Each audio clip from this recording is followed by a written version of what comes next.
Bonjour à tous et bienvenue dans ce flash. Un premier cas de dengue a été enregistré en Côte d'Ivoire, précisément à Bingerville. C'est le gouvernement qui l'a annoncé hier. Il a tenu à rassurer toutefois les populations sur le fait que la situation est sous maîtrise et que tout est mis en œuvre pour éviter une propagation. Extrait. Un cas de dengue de type 3, qui est une forme relativement grave de cette maladie virale aiguë, transmise à l'homme par la piqûre de moustiques infectés, a été confirmé le 28 avril 2017 par l'Institut Pasteur de Côte d'Ivoire.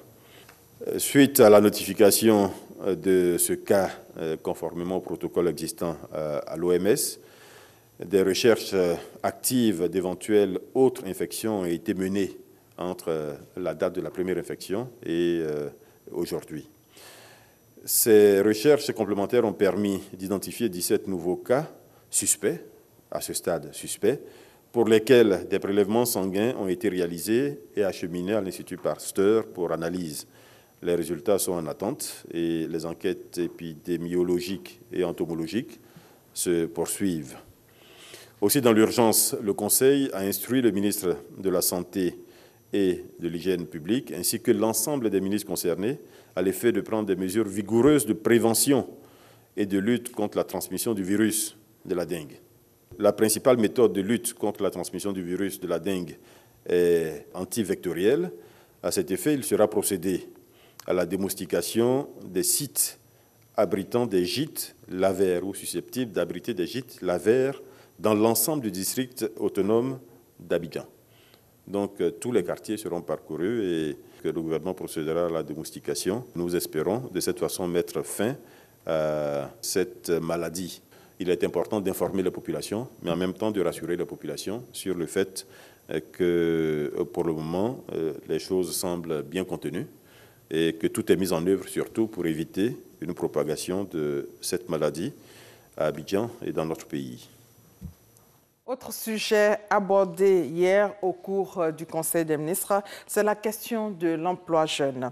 Le gouvernement a fait le bilan du programme de travaux à haute intensité de main-d'œuvre TIMO. Près de 4 000 jeunes en ont bénéficié. Environ 30 tonnes de médicaments saisis hier dans le grand marché à ciel ouvert de médicaments illicites à Djamé-Roxy à Abidjan. Ce sont près de 150 policiers et gendarmes qui ont été déployés sur place à la demande du ministère de la Santé. Le secteur pharmaceutique légal enregistre chaque année une perte de 40 à 50 milliards de francs CFA, dont plus de 5 milliards destinés à l'État, dû à l'existence d'un marché de rue de médicaments. Aujourd'hui, dans l'actualité, c'est la journée internationale des sapeurs-pompiers militaires. Comment ces soldats de feu travaillent ici en Côte d'Ivoire? Quelles sont leurs difficultés et comment sont-ils jugés par les populations? La réponse à toutes ces préoccupations dans votre élément de 13 heures. En bref, la 4e édition du Salon de l'agriculture et des ressources animales d'Abidjan. En seulement 3 éditions, le Sahara s'est positionné comme le salon de référence en Côte d'Ivoire. Aujourd'hui, le lancement officiel en présence du Premier ministre. À Tombouctou, le camp de la mission de l'ONU au Mali a été attaqué à l'arme lourde hier. Une personne qui reste à identifier a été tuée et 9 casques bleus ont été blessés. Et en France, pour terminer, 2h30 d'émission, Emmanuel Macron et Marine Le Pen se sont affrontés hier pour l'unique débat avant le second tour de la présidentielle dimanche 7 mai prochain. Ils ont été interrogés sur l'économie, l'Europe, l'international et enfin les questions de société. Mais il a été difficile d'entendre de vraies discussions car chaque candidat a suivi sa propre feuille de route, attaquant son adversaire. Et voilà, c'est la fin de ce flash. On se retrouve à 13 h. Merci de votre fidélité.